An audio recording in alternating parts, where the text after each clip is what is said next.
عما يتساءلون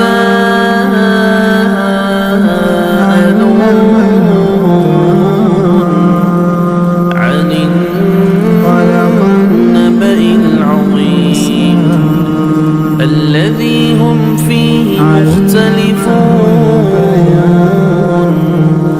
كلا سيعلمون ثم كلا سيعلمون ألم نجعل அதிகமான முஸ்லிம்களுடைய வாழ்க்கை எப்படி இருக்குது என்று சொன்னால், ஏதோ இந்த உலகத்திலே மனிதனாக பிறந்தோம், பிறக்கும் போது எங்களுக்கு ஒரு மார்க்கம், ஒரு வழிகாட்டுதல் கிடைத்திருக்கின்றது. அந்த வழிகாட்டுதல் நாம் எதை கண்டோமோ, எங்களுடைய வாழ்க்கையிலே சிறு வயதிலிருந்து எதை கண்டோமோ அந்த அடிப்படையிலே எங்களுடைய வாழ்க்கை அப்படியே அமைந்து கொண்டு எங்களுடைய வாழ்க்கை முடியக்கூடியதை நாம் பார்க்கின்றோம். ஆனால் அல்லாஹ் தஆலா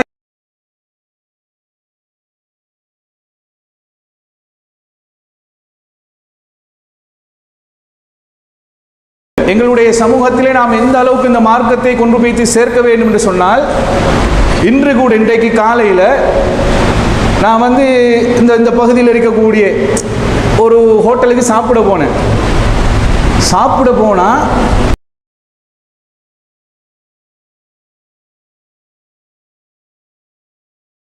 அல்லாஹ் தஆலா திருமறை குர்ஆன்ல சூரா மாயிதா 5வது அத்தியாயத்தில் ஒரு வசனத்தை சொல்கிறான். அல்லாஹ் தஆலா என்ன சொல்கிறான்னு சொன்னா, யா அய்யுஹல்லதீன ஆமனு, ஈமான் கொண்டவர்களே என்று அழைத்து அல்லாஹ் தஆலா சொல்றான், மையர்தத்த மின்கும் அன் தீனிஹி, உங்களில் யாராவது இந்த மார்க்கத்தை விட்டு வெளியேறினால், எனக்கு இந்த மார்க்கம் சரி வராது என்று உங்களில் யாராவது இந்த மார்க்கத்தை விட்டு வெளியேறினால், ஃபஸௌஃப யஅதி அல்லாஹ்வுக்கு அதனால் எந்த ஒரு நஷ்டமும் இல்லை.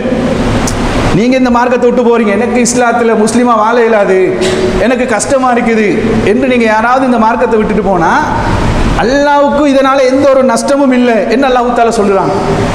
சொல்லிட்டு அல்லாஹ் தஆலா சொல்கின்றான், பி கௌமி யுஹிப்புஹும் வ யுஹிப்புஹுனஹு, அல்லாஹ் தஆலா உங்களுக்கு பதிலாக வேறொரு கூட்டத்தை, வேறொரு சமூகத்தை அல்லாஹ் தஆலா கொண்டு வருவான் என்று அல்லாஹ் தஆலா சொல்கின்றான்.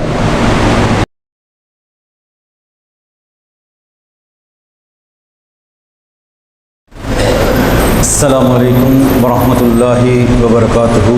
إن الحمد لله نحمده ونستعينه ونستغفره ونعوذ بالله من شرور أنفسنا ومن سيئات أعمالنا. من يهده الله فلا مضل له ومن يضلل فلا هادي له. وأشهد أن لا إله إلا الله وحده لا شريك له وأشهد أن محمدًا عبده ورسوله. أما بعد. يا أيها الناس اتقوا ربكم الذي خلقكم من نفس واحدة وخلق منها زوجها وبث منهما رجالا كثيرا ونساء واتقوا الله الذي تساءلون به والأرحام إن الله كان عليكم رقيبا. يا أيها الذين آمنوا اتقوا الله وقولوا قولا سديدا يصلح لكم أعمالكم ويغفر لكم ذنوبكم ومن يطع الله ورسوله فقد فاز فوزا عظيما. فإن أصدق الحديث كتاب الله وخير الهدي هدي محمد صلى الله عليه وسلم وشر الأمور محدثاتها وكل محدثة بدعة وكل بدعة ضلالة وكل ضلالة في النار.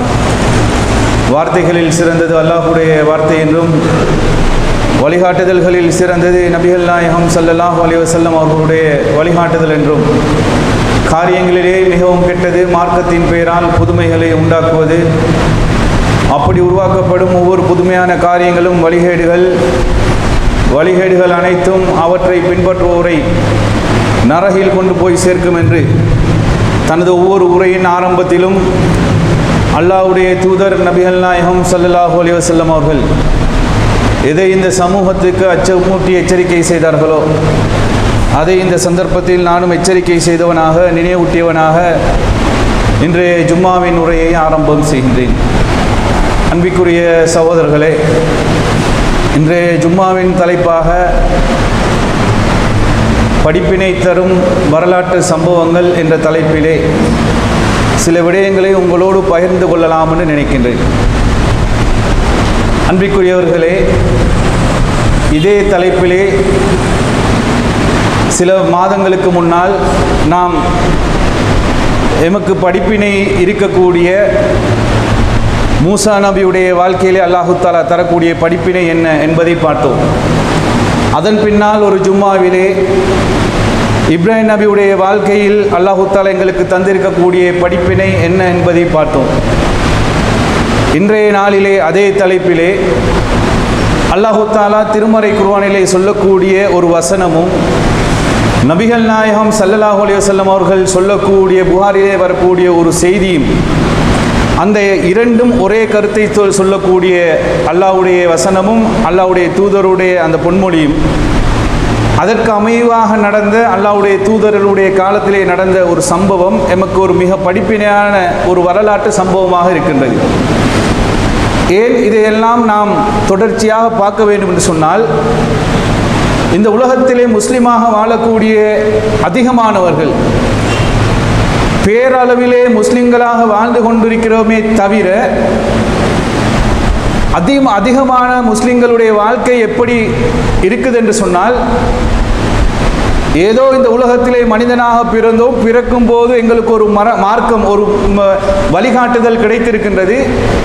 அந்த வழிகாட்டுதல் நாம் எதை கண்டோமோ, எங்களுடைய வாழ்க்கையிலே சிறு வயதிலிருந்து எதை கண்டோமோ அந்த அடிப்படையிலே எங்களுடைய வாழ்க்கை அப்படியே அமைந்து கொண்டு எங்களுடைய வாழ்க்கை முடியக்கூடியதை நாம் பார்க்கின்றோம். ஆனால் அல்லாஹு தஆலா எங்களிடம் எதிர்பார்ப்பது வேறு. அல்லாஹ்வுடைய தூதரை அல்லாஹு தஆலா இந்த உலகத்துக்கு அனுப்பிய நோக்கம் வேறு. ஆனால் முஸ்லிம்களுடைய வாழ்க்கை ஒரு கேள்விக்குறியான வாழ்க்கையாக அமைந்து கொண்டிருப்பதை நாம் பார்க்கிறோம். அன்றாட வாழ்க்கையில் கூட, இன்று கூட எங்களுடைய சமூகத்திலே நாம் எந்த அளவுக்கு இந்த மார்க்கத்தை கொண்டு போய் சேர்க்க வேண்டும் என்று சொன்னால், இன்று கூட இன்றைக்கு காலையில் நான் இந்த பகுதியில் இருக்கக்கூடிய ஒரு ஹோட்டலுக்கு சாப்பிட போனேன்.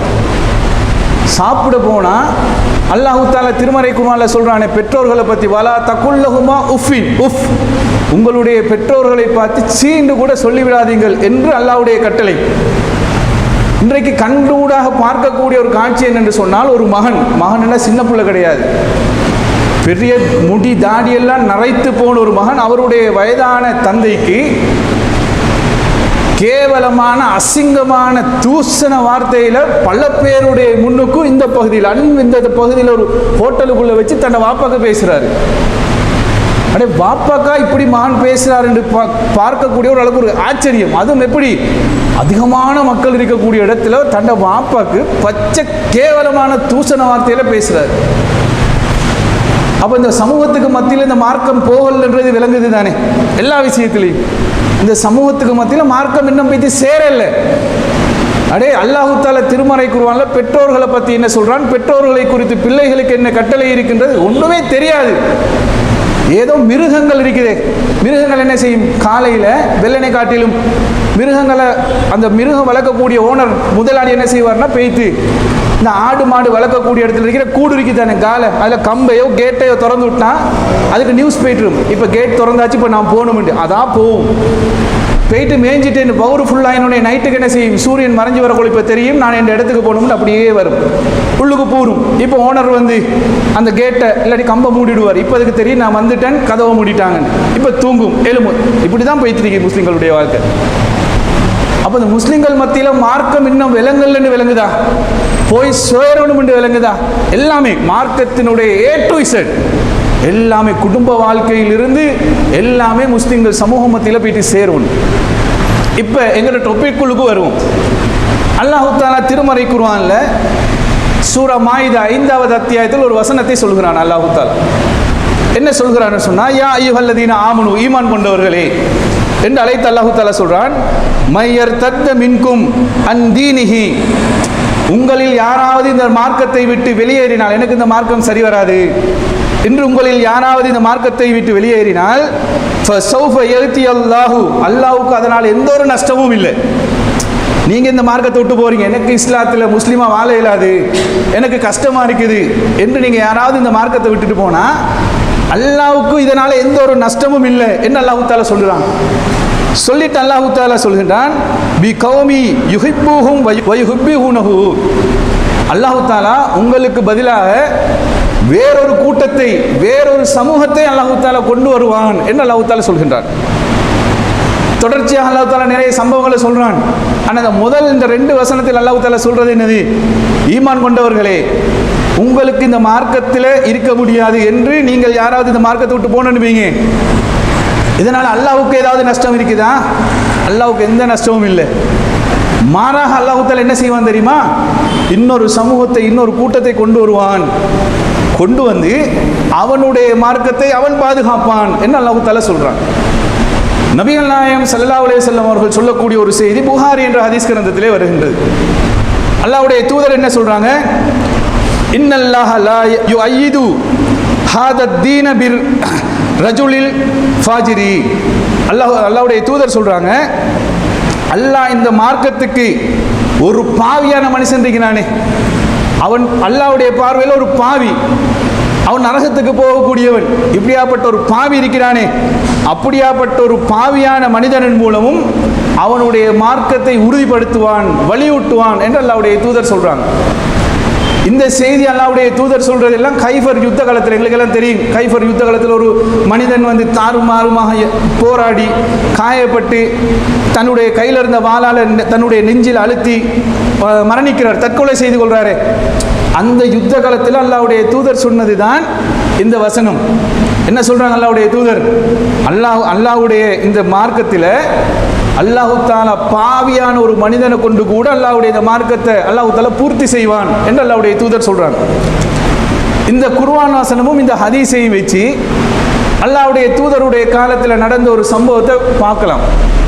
அதுக்கு முன்னால இப்போ நிறைய நாங்கள் என்ன நினச்சி கொண்டிருக்கிறோம்னு சொன்னால், இஸ்லாம் என்று சொன்னால் முஸ்லிம்களுக்கு மட்டும்தான், இஸ்லாம் என்று சொன்னாலே முஸ்லிம்களுக்கு மட்டும்தான், அல்லாஹு தாலா என்றால் முஸ்லிம்களுக்கு மட்டும்தான், அல்லாஹ்வுடைய தூதர் என்று சொன்னால் முஸ்லிம்களுக்கு மட்டும்தான் என்று நாம் நினைத்து கொண்டிருக்கின்றோம். அல்லாஹு தாலா திருமறை குர்ஆன்ல எந்த இடத்திலும் அப்படி சொல்லல. அல்லாஹு தாலா மார்க்கத்தை குறித்து சொல்லும் போது என்ன சொல்கின்றான்? இந்த மார்க்கம் அல்லாஹ்வுக்குரியது, இன்னத்தீன இந்தல்லாஹில் இஸ்லாம், அல்லாஹ்வினால் ஏற்றுக்கொள்ளப்பட்ட மார்க்கம் இந்த இஸ்லாமிய மார்க்கம். அதே மாதிரி பாருங்க, அல்லாஹ் தஆலா திருமறை குர்ஆன்ல சொல்லும்போது யா அய்யுஹன் நாஸ், மனிதர்களே என்று அழைத்து சொல்லுவான். முஸ்லிம்களே என்று அழைத்து சொல்லாமல் மனிதர்களே என்று அல்லாஹ் தஆலா அழைத்து சொல்லுவான். அப்போ ஒட்டுமொத்த மனிதர்களுக்கும் அல்லாஹ் தஆலா சில செய்திகளை சொல்லுவான். அல்லாஹ்வுடைய தூதரை குறித்து அல்லாஹ் தஆலா பேசும்போது எப்படி சொல்றான்னு பாருங்க. அல்லாஹ் தஆலா சொல்வான், வமா அர்சல்னாக இல்லா ரஹ்மத்தல் லில் ஆலமீன், அகிலத்தாருக்கு அருட்கொடையாக நபியே நாங்கள் உங்களை அனுப்பியிருக்கிறோம் என்று அல்லாஹ் தஆலா சொல்வான். இந்த உலகத்தில் இருக்கிற அனைவருக்கும் அருட்கொடையாக தான் அல்லாஹ் தஆலா அல்லாஹ்வுடைய தூதர் அனுப்பியிருக்கிறான். அப்போ எல்லா மனிதர்களுக்கும் நபிகள் நாயகம் ஸல்லல்லாஹு அலைஹி வஸல்லம் அவர்களுடைய இந்த வாழ்க்கை வழிகாட்டுதல் எல்லா மனிதர்களுக்கும் தேவை. ஒட்டுமொத்த மனிதர்களுக்கும், ஒட்டுமொத்த மனிதர்களும் அல்லாஹ்வை மாத்திரம்தான் ஏற்றுக்கொள்ள வேண்டும் என்றது அல்லாஹ்வுடைய நீதி. முஸ்லிம்கள் இயற்கையாகவே அல்லாஹ்வை நம்பியிருக்கின்றோம். முஸ்லிம்கள் இயற்கையாகவே அல்லாஹ்வுடைய தூதரை ஏற்றுக்கொண்டிருக்கிறோம். ஆனால் கட்டுப்படுவது கிடையாது. ஏற்றுக்கொண்டிருக்கிறோம், கட்டுப்படுவது கிடையாது. இப்போ பாருங்க, அல்லாஹ் தஆலா சொல்கிறானே, ஆரம்பத்தில் நான் சொன்ன குர்ஆன் வசனம் என்ன சொல்லுது? மனிதர்கள், ஈமான் கொண்டவர்களே, உங்களில் யாராவது இந்த மார்க்கத்தை விட்டு நீங்கள் வெளியேறினால் அல்லாஹ்வுக்கு எந்த நஷ்டமும் கிடையாது. அல்லாஹ் தஆலா வேறொரு கூட்டத்தை வைத்து அவனுடைய இந்த மார்க்கத்தை பூர்த்தியாக்குவான். இந்த மார்க்கத்தை அல்லாஹ் தஆலா மக்கள் மத்தியில் கொண்டு போய்த்து சேர்ப்பான். நிறைய உதாரணங்கள் இருக்கின்றது. அல்லாஹ்வுடைய தூதருடைய காலத்தில் நடந்த ஒரு சம்பவத்தை பாருங்க. மக்காவில் இருக்கக்கூடிய அதிகமான மக்கள் இஸ்லாத்தை ஏற்றுக்கொள்கிறார்கள். இஸ்லாத்தை ஏற்றுக்கொள்ளும் போது அந்த மக்காவில் இருந்த குறைஷி காபிர்கள் மத்தியில் இஸ்லாத்தை ஏற்றுக்கொண்டவர்களுக்கு வாழ முடியாது. அப்படியா ஒரு இக்கட்டான ஒரு சூழ்நிலை. அப்படி இருக்கும்போது மக்காவில் இருக்கக்கூடியவர்கள் மதீனாவுக்கு, அபிசீனியாவுக்கு, சிரியாவுக்கு இப்படி ஹிஜ்ரத் செய்து போவாங்க. அப்படி மக்காவிலிருந்து மதீனாவுக்கு, அபிசீனியாவுக்கு ஹிஜ்ரத் செய்து போன ஒரு சில சகோதரர்கள் தான் ஜௌஃபர் பின் அபி தாலிப் உட்பட இளைஞர்கள் கூட்டம். அப்போ அவங்க இளைஞர்களாக இருக்கிறாங்க, வயசு போன ஆட்கள் இல்லை, இளைஞர்கள். இவங்க அபிசீனியாவுக்கு போகிறாங்க. இதெல்லாம் எங்களுக்கு கேட்ட தெரிஞ்ச செய்தி தான். அதில் இருக்கக்கூடிய படிப்பினை இருக்குது, அதை நாம் எடுப்பது கிடையாது. எப்படி குர்ஆன் ஓதுற மாதிரி சில குர்ஆன் வசனங்களை சொல்லுவேன், அப்போ விளங்கும். இப்போ நான் இதெல்லாம் ஓதுற வசனம் தானே, இந்த குர்ஆன் வசனங்களுக்கு இந்த அளவுக்கு ஒரு வெயிட் இருக்குதா என்று நம்ம யோசிப்பது கிடையாது. இந்த ஜஃபர் பின் அபி தாலிப் உட்பட அந்த இளைஞர் கூட்டங்கள் அபிசீனியாவுக்கு ஹிஜ்ரத் போகிறாங்க. போன உடனே மக்காவில் இருக்கிறவர்களுக்கு பெரிய ஒரு ஆச்சரியம், என்னடா இது எங்களோட நாட்டில் இருந்து எங்களோட பகுதியில் இருந்து எல்லாமே எங்களோட நாட்டை விட்டுட்டு போனால் யார் தான் இங்கே இருக்கிறது என்று சொல்லி இந்த மக்காவில் இருக்கக்கூடியவர்கள் என்ன செய்கிறாங்கன்னு சொன்னால் 2 பேரை அபிசீனியாவுக்கு அனுப்புகிறாங்க. யார் என்று சொன்னால் அம்ர் இப்னு ஆஸையும் அப்துல்லா பின் அபி முஹீரான்னு சொல்லக்கூடிய 2 பேரை மக்காவிலிருந்து அபிசீனியாவுக்கு அனுப்புகிறாங்க. இந்த போனவர்களை மீண்டும் மக்காவுக்கு கூட்டிட்டு வர்றதுக்கு. போய்த்து கூப்பிட்டோன்னே வாங்க மக்காவுக்கு போகும்னு கூப்பிட்டோன்னே போயிட்டுருவாங்களா? போக மாட்டாங்க. ஏன்? வாழ இயலாத மார்க்கத்தை கடைப்பிடிக்கணும் என்று தான் பிறந்த மண்ணை விட்டுட்டு வந்திருக்கிறாங்க. போகிறவங்க லேசாக வந்துட மாட்டாங்க. எங்கிட்ட சில பேர் கொள்கையை விட்டுட்டு போனாங்களே, அப்படியெல்லாம் போக மாட்டாங்க. சும்மா சின்ன சின்ன பிரச்சனைகளுக்காக வேண்டி கொள்கையுமான ஒன்றுமானு அப்படியெல்லாம் அவங்க போகக்கூடிய கூட்டம் இல்லை. மார்க்கத்தை விளங்கி அல்லாஹுக்காக வேண்டி பிறந்த மண்ணை விட்டுட்டு போனவங்க. இப்போ இவங்களை கொண்டு வரண்டா சில யுக்திகள் சில சதிகள் செய்ய வேண்டும். அன்றைக்கு நடந்தது போல இன்றைக்கு நடக்கும். அதெல்லாம் பேச எங்களுக்கு சொல்லக்கொள்ள விளங்கும். இன்றைக்கு எப்படி சதியெல்லாம் நடக்கும், ஏகத்துவத்துக்கு கொள்கைக்கு எதிராக. அதை மாதிரி அங்கே நடக்குது. எப்படி நடக்குது? இந்த போன இந்த 2 பேரும் யாரு, அம்ர் இப்னு ஆஸும் அப்துல்லா பின் அபி முஹீராவும் போயிட்டு என்ன செய்கிறாங்கன்னு சொன்னால், முதலாவது அந்த அபிசீனிய மன்னனுக்கு ஆதரவாக கொஞ்சம் இருப்பாங்க அமைச்சர்கள் மந்திரிமார், அவங்கள சந்திக்கிறாங்க.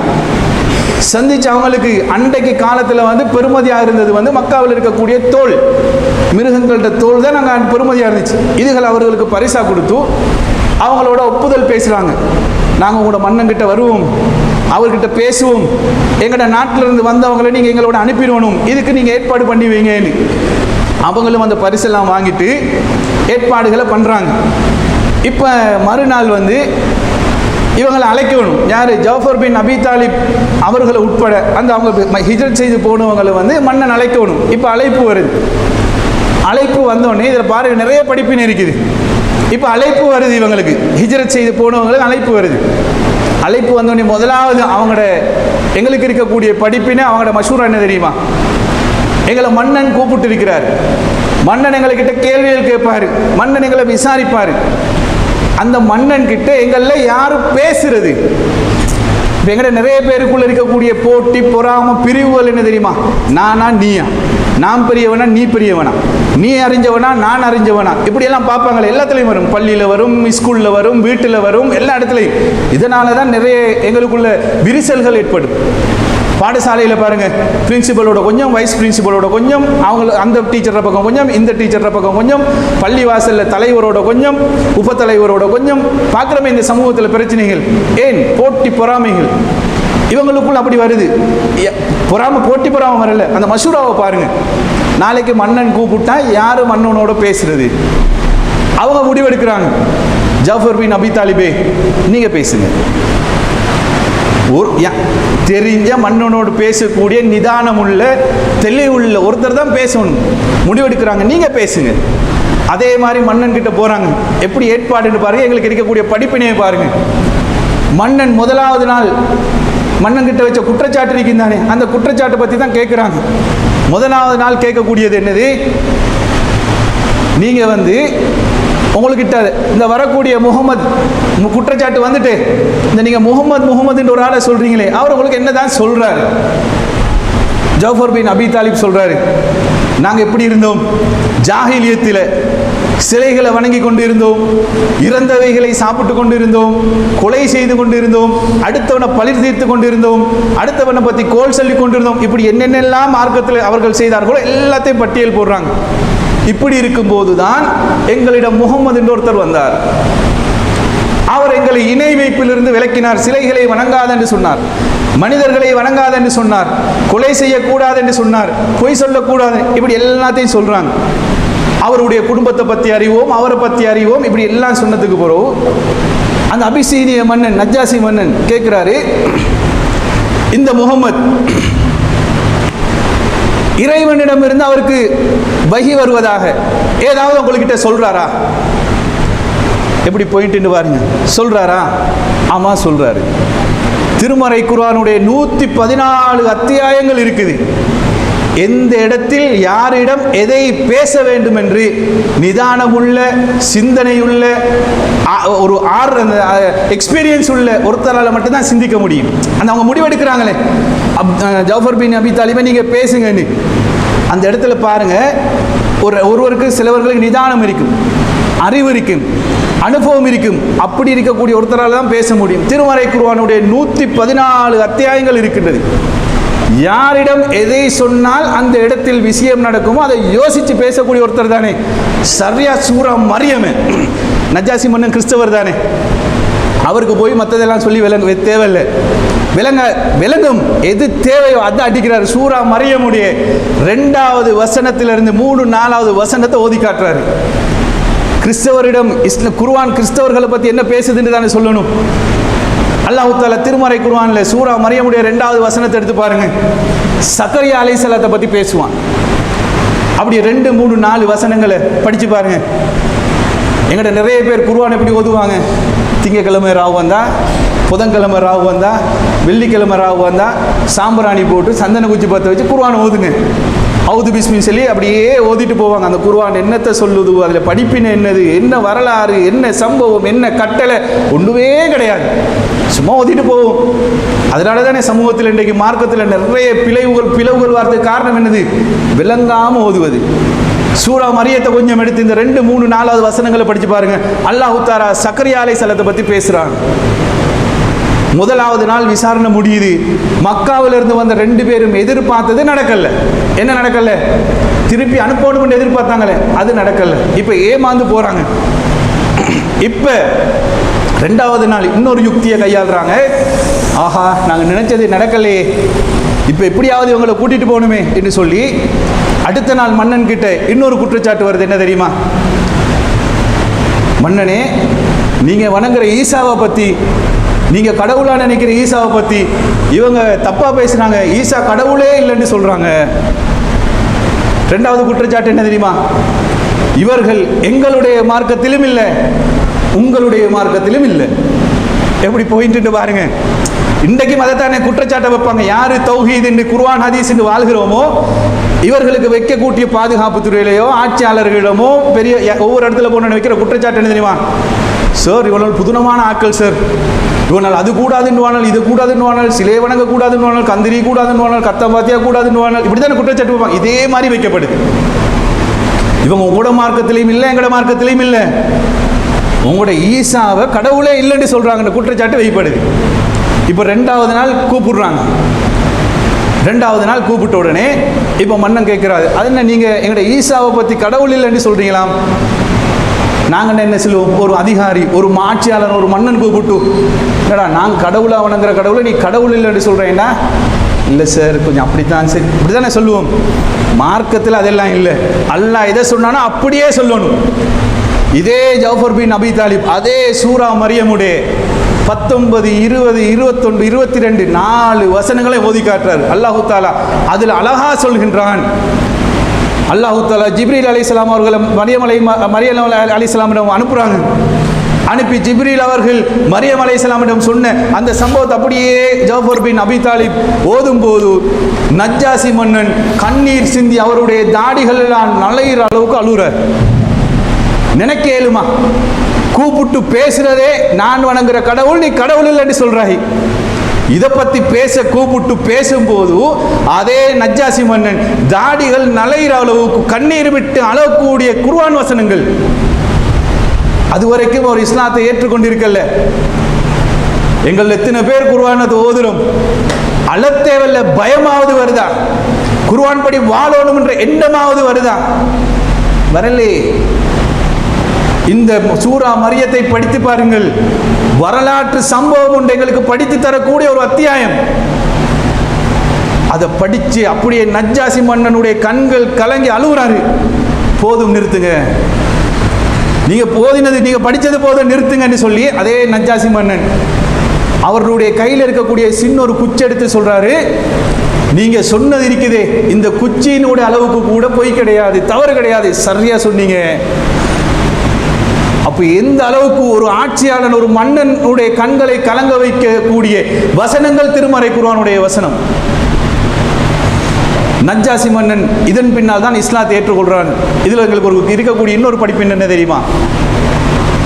நஜ்ஜாசி மன்னன் இஸ்லாத்தை ஏற்றுக்கொள்றாரு. நாட்டு மக்களுக்கு, அபிசீனிய மக்களுக்கு தெரியாது, அல்லாஹ்வுடைய தூதருக்கு தெரியாது. நஜ்ஜாசி மன்னன் கிறிஸ்தவராகவே இருந்ததாக எல்லோருமே நினைத்து கொண்டிருக்கிறார்கள். அவர் மரணிக்கிறார். மரணிச்சது பின்னால் அவர்களுடைய சடங்குப்படி அவர் அடக்குறாங்க, தானம் செய்கிறாங்க. அல்லாஹு தஆலா அல்லாஹ்வுடைய தூதருக்கு வஹி இறக்குறான், நபியே உங்களுடைய தோழர் நஜ்ஜாசிக்காக வேண்டி ஜனாசா தொழுகை நடத்துங்க. அல்லாஹ்வுடைய தூதர் ஜனாசா தொழுகை நடத்துகிறாங்க. இந்த ஒரு செய்தியை வச்சு தான் இன்றைக்கு எங்கட நாட்டில் செய்வாங்களே, யாராவது ஒரு பார்லிமெண்ட்டில் இருக்கக்கூடிய ஒரு எம்பியோ அமைச்சரோ அல்லது ஃபேமஸான முஸ்லீம் சமூகத்தில் இருக்கக்கூடிய யாராவது ஒருத்தர் எங்கேயாவது மௌத்தா போனால் வெள்ளிக்கிழமை ஜும்மாக்கு போகிற அறிவிப்பாங்க, இன்னாருக்காக வேண்டி ஜனாசா தொழுவை தொழுவிக்கப்படும், எல்லாரும் கலந்து கொள்ளுங்க வேண்டி. இலங்கை பூரா ஜனாசா தொழுவை தொழுவிப்பதற்கு காரணம் இந்த செய்தி தான். இது நஜ்ஜாசி மன்னனுக்கு அல்லாஹு தஆலா செப்பரேட்டாக கொடுத்தது. ஜனாசா தொழுவை தொழுவுறோன்னா ஜனாசா முன்னுக்கு இருக்கணும், அதை விடுங்க, ஒரு படிப்பினைக்காக வேண்டி சொல்கிறேன். அப்போ இந்த திருமறை குர்ஆனுடைய வசனத்தை வைத்து அல்லாஹ் தஆலா நான் ஆரம்பத்தில் சொன்னனே, முஸ்லிம்கள் இந்த மார்க்கத்தை விட்டு, ஈமான் கொண்டவர்கள் மார்க்கத்தை விட்டு போனால் அல்லாஹ் தஆலா இன்னொரு சமூகத்தை வைத்து அவருடைய மார்க்கத்தை பூர்த்தி செய்வான் என்று நஜ்ஜாசி மன்னனிடம் இந்த சூரா மரியமுடைய வசனங்கள் ஓதி காட்டும் போது அவர் காஃபிர். இந்த வசனம் அவரை ஒரு முஸ்லிமாக, மூமினாக மாற்றுகின்றதே. அல்லாஹ் தஆலா இந்த மார்க்கத்தில் கொண்டு வருவான். இப்போ பாருங்க, இப்போ சமூகத்தில் அல்லாஹ் தஆலா அவனுடைய மார்க்கத்தை எப்படியெல்லாம் கொண்டு போய் சேர்க்கிறான்னு பாருங்க. படிப்பினை தானே, ஜும்மா மேடன்னு சொன்னாலே எல்லாமே குர்ஆன் ஹதீஸா இருக்கணும் என்று இல்லை. எங்களுக்கு அறிவு உள்ள சமூகத்துக்கு தேவையான சில விஷயங்கள் பேசப்படணும். இந்த இடத்துல இருக்கக்கூடிய எல்லாமே சமூக வலைத்தங்கள், ஃபேஸ்புக் பாவிக்காத யாருமே இருக்கிறோமா? இல்லை, எல்லாருமே ஃபேஸ்புக் பாவிக்கிறோம்.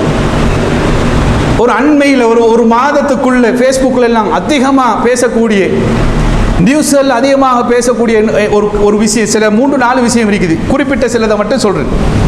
அல்லாஹ் தஆலாவுடைய மார்க்கத்தை அல்லாஹ் தஆலா எப்படியெல்லாம் பாதுகாப்பான்னு வைங்க. உங்களுக்கு எல்லாம் தெரியும், உலக பணக்காரன்னு சொல்லுவோம். உலக பணக்கார வரிசையில் இருக்கக்கூடிய ஒருத்தர் தான் எலன் மாஸ்க். எலன் மாஸ்கிடம் அண்மையில் ஒரு ஊடகம், ஒரு மீடியா, ஒரு கான்ஃபரன்ஸில் 2 கேள்வி கேட்குறாங்க. அவனிடம் கேட்கக்கூடிய, பாருங்க அல்லாஹ்வுடைய வேலை, அவங்ககிட்ட கேட்கக்கூடிய கேள்வியில் அல்லாஹ் தஆலா அப்படிதான் அவனுடைய மார்க்கத்தை கொண்டு போய் சேர்ப்பான். அவனிடம் கேட்கப்படுது, உலகத்தில் இருக்கக்கூடிய முஸ்லிம்களை பற்றி நீங்கள் என்ன நினைக்கிறீங்க? இந்த கேள்வியை சாதாரணமாக எனக்கிட்டேயோ உங்களுக்கிட்டேயோ கேட்டால் ஒரு 500 பேர், 1000 பேர், 1K 2K ஃபேஸ்புக்கில் பார்க்கும். எலன் மாஸ்க் கிட்ட இந்த கேள்வி கேட்கப்பட்டு எலன் மாஸ்க் பதில் சொன்னான், எத்தனை எம் பார்க்கும்? கேல போய்த்து எம்ல வரும். அல்லாஹ் தஆலா அப்படி தான் கொண்டு போய் சேர்ப்பான். கேட்கப்படுது 2 கேள்வி, உலக முஸ்லிம்களை பற்றி நீங்கள் என்ன நினைக்கிறீங்க? அவர் சொல்றார், இன்றைக்கு உலகத்தில் இருக்கக்கூடிய எல்லா மீடியாக்களும் முஸ்லிம்களை பற்றி தான் பேசுது. தீவிரவாதின்னா முஸ்லிம்கள், கொலை செய்யக்கூடியவன்னா முஸ்லிம்கள், கொடூரமானவன்னா முஸ்லிம்கள். முஸ்லிம்கள் அப்படி இல்லை. அவர்கள் ஒரு நோக்கத்துக்காக வேண்டி பயணித்துக் கொண்டிருக்கிறார்கள். அவர்களுடைய வாழ்க்கையில் ஒரு நம்பிக்கை, ஒரு நோக்கம் இருக்கின்றது. அந்த நோக்கத்தில் பயணிக்கக்கூடியவர்கள் தான் முஸ்லிம்கள். அந்த நோக்கம் தான் அவருடைய மறுமையுடைய வாழ்க்கை. எலன் மார்க்ஸை வச்சு அல்லாஹ் தஆலா பேச வைக்கிறான். 2வது கேள்வி கேட்கப்படுது, இறைவனை பற்றி நீங்கள் என்ன நினைக்கிறீங்க? எலன் மார்க்ஸ் கிட்ட கேட்குற கேள்வியை பாருங்களேன். அல்லாஹ் தஆலா எப்படியெல்லாம் அவனை மார்க்கத்தை கொண்டு போகிறான்னு வைங்க. அவன் சொல்கிறான், உலகத்தில் இருக்கக்கூடிய எல்லா பொருட்களுக்கும் ஒரு கண்டுபிடிப்பாளர், ஒரு தயாரிப்பாளர் வேண்டும். எல்லாத்துக்கும் ஒரு தயாரிப்பாளர் வேண்டும். அதே மாதிரி இந்த உலகத்தினுடைய தயாரிப்பாளர் தான் இறைவன். நம்ம கூட சொல்ல மாட்டோம். எங்கள்ட முஸ்லிம்கள் கேட்டால் ஒவ்வொரு அவுலியாட பேரையும் ஒவ்வொரு பெரியார்ட பேரையும் சொன்னாலும் சொல்லுவாங்க. எலன் மார்க்ஸ் சொல்கிறான், இந்த உலகத்தினுடைய தயாரிப்பாளர் தான் இறைவன்.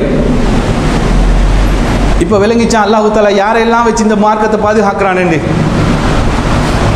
இந்தியாவில் பாருங்க, இலங்கையிலெல்லாம் நாங்கள் பெரிய ஒரு பொதுக்கூட்டம் வச்சுன்னு வைங்க. இப்போ சிலோன் தௌஹீத் ஜமாத்தில் மாளிகாவத்தில் பெரிய ஒரு பொதுக்கூட்டம் அறிவிச்சிட்டோம்னு வைங்க. இந்த ஜும்மாக்கு ஃபுல்லாக இருக்கிறீங்களே, இவ்வளவு கூட வராது பொதுக்கூட்டத்துக்கு. இந்தியாவில் பற்றி மன்றம் வச்சா வைங்க, 5000 பேர் 10,000 பேர் வரும். அப்படி 5000 பேர் 10,000 பேர் வரக்கூடிய இடத்துல அல்லாஹ் தஆலா சில மாற்று மத சகோதர சகோதரிகளை வச்சு அவனுடைய மார்க்கத்தை தெளிவுபடுத்துகிறான். யூடியூப் ஃபேஸ்புக்கில் போயிட்டு பாருங்க, டாக்டர் நளின் பாலாஜின்னு ஒருத்தர் பேசுவார். அவர் என்ன தெரியுமா சொல்றாரு? இந்தியாவில் மாட்டிறைச்சி திண்டாலே, குஜராத்தில் எல்லாம் மாட்டிறைச்சி திண்டாலே கொலை செய்வான். அப்படியாப்பட்ட நாட்டில் நளின் பாலாஜி சொல்றாரு மாட்டிறைச்சி தின்னதான் வேணும்னு சொல்றாரு. யாரு? 5000 பேர் 10,000 பேரை கூப்பிட்டு வச்சு ஒரு பட்டிமன்றத்தில் பேசுறாரு, மாட்டிறைச்சி தின்னதான் வேணும்னு சொல்றாரு. இலங்கை உட்பட எல்லா நாட்டிலையும் பேசக்கூடியது என்னது? இஸ்லாத்தில் பெண்களுக்கு உரிமை இல்லைன்னு. அதே இந்தியாவில் இருக்கக்கூடிய மாற்றுமர சகோதரி டாக்டர் ஷாலினி சொல்றா, இஸ்லாத்தில் அல்லாஹு தஆலா பெண்களுக்கு கொடுத்த மாதிரி பெண் உரிமை இந்த உலகத்தில் எந்த ஒரு மதமும் கொடுக்கல. அல்லாஹு தஆலா எப்படி கொண்டு போய் சேர்க்கிறான்னு பாருங்க. மிக பிரசித்தி பெற்ற பட்டிமன்ற பேச்சாளர் பாலானால கருப்பையா, ஒரு வயசான ஒரு ஆள் இருப்பார், பானாலான கருப்பையான்னு, பிரசித்தி பெற்ற பேச்சாளர். அவர் சொல்லக்கூடியது என்ன தெரியுமா? இஸ்லாத்தினுடைய சிறப்பே அவர்கள் எதை செய்தாலும் பிஸ்மி சொல்லாமல் தொடங்க மாட்டார்கள். திருமறை குர்ஆனுடைய எல்லா இடத்திலும் பிஸ்மி வருது. யாரு சொல்றா? முஸ்லீம் இல்லை, பானாலான கருப்பையா பேசுறார். அதே கருப்பையா சொல்றார், எந்த உலகத்தில் இருக்கக்கூடிய எந்த ஒரு மதத்திலும் 5 நேரம், அதாவது அந்த கடவுளை வணங்குவதற்கு நேரம் ஒன்றில்லை. ஆனால் இஸ்லாத்தில் மாத்திரம் ஒரு நாளைக்கு 5 தடவை அல்லாஹு அக்பர் என்று அழைக்கப்படுது. ஒட்டுமொத்த முஸ்லிம்களும் ஒரு இடத்துக்கு வந்து தொழ வேண்டும், ஒரு இடத்துல வந்து தொழுவதற்கு அவர்களுக்கு நன்மை அதிகமாக வழங்கப்படுது என்று கருப்பையா பேசுறார். எப்படியாப்பட்ட படிப்பினை என்று பாருங்க. அல்லாஹு தஆலா எப்படியெல்லாம் இந்த மார்க்கத்தை பாதுகாக்கிறான் என்று பாருங்க. அல்லாஹு தஆலா சொல்லிட்டானே, அல்லாஹ்வுடைய வசனங்கள் பொய்யாகாது. ஈமான் கொண்டவர்களே, உங்களுக்கு நீங்க இந்த மார்க்கத்திலிருந்து வெளியில போனீங்கன்னு வைங்க, அல்லாஹு தஆலா வேறொரு சமூகத்தை கொண்டு வந்து அவனுடைய மார்க்கத்தை பாதுகாப்பான். அல்லாஹ்வுடைய தூதர் சொல்றாங்க, எப்படி ஒரு பாவியை வைத்து கூட அல்லாஹு தஆலா அவனுடைய இந்த மார்க்கத்தை உறுதிப்படுத்துவான், வலியுறுத்துவான் என்று அல்லாஹ்வுடைய தூதர் சொல்றாங்க. அப்போ இதிலெல்லாம் எங்களுக்கு எவ்வளோ அழகான ஒரு படிப்பினை இருக்கின்று பாருங்க. நாம் இதெல்லாம் யோசிக்கிறோமா, சிந்திக்கிறோமா? இல்லை, ஏதோ தானோண்டு வாழ்ந்து கொண்டிருக்கின்றோம். ஆனால் நாம் விரும்பியோ விரும்பாட்டியோ, நாம் இந்த மார்க்கத்தில் இருந்தாலோ இல்லாட்டியோ, அல்லாஹு தஆலாவுடைய மார்க்கம் அல்லாஹு தஆலா இந்த உலகத்திலே வளர்த்தே தீர்வான். அதற்குரிய ஆதாரங்களை அல்லாஹு தஆலா கண்முன்னுக்கே கொண்டு வந்து தந்து கொண்டே இருக்கின்றான். நாம் தான் பின்வாங்குகின்றோம். நாம் தான் இந்த குர்ஆனை விளங்குவது கிடையாது. நாம் தான் இந்த குர்ஆனை சரியாக படிப்பது கிடையாது. நாம் தான் அல்லாஹ்வுடைய தூதருடைய வாழ்க்கையை சரியாக பின்பற்றுவது கிடையாது. அல்லாஹ்வுடைய தூதரை பற்றி சரியாக விளங்குவது கிடையாது. அதனால் தான் நான் அன்றைக்கு சொன்னனே நடந்த சம்பவம். அல்லாஹு தஆலாவுடைய கட்டளை, வலா தகுல்லஹுமா உஃப், உங்களுடைய பெற்றோர்களை பார்த்து சீண்டு கூட சொல்லாதீங்கன்னு அல்லாஹு தஆலா சொல்றான். பலம் பேருடைய முன்னால தன்னுடைய தந்தையை கேவலமான தூசமான வார்த்தைகள்ல ஒரு மகன் தந்தைக்கு பேசுறான் என்று சொன்னால் மார்க்கம் போகல. அல்லாஹ்வுடைய பயம் இல்லை. அல்லாஹ் தஆலா நாளை மறுமையில கேட்பானே தண்டிப்பானே என்ற அச்சம் இல்லை. அப்போ இதெல்லாம் எங்களுக்கு படிப்பினையா இல்லையா? இந்த படிப்பினைகளை எங்களுடைய வாழ்க்கையில் ஒவ்வொரு நொடியும் எடுத்து அந்த வாழ்க்கையில் நாம் கடைபிடித்து அல்லாஹ்விடத்திலே நாளை மறுமையிலே சிறந்த ஒரு மனிதனாக, சிறந்த ஒரு அடியானாக, ஒரு மூமினாக அல்லாஹ்வை சந்திக்கக்கூடிய அந்த நல்ல வாய்ப்பை அல்லாஹ் தஆலா எனக்கும் உங்களுக்கும் தந்தர புரிவானாக. வாஹிர் தஅவானா அல்ஹம்துலில்லாஹி ரப்பில் ஆலமீன்.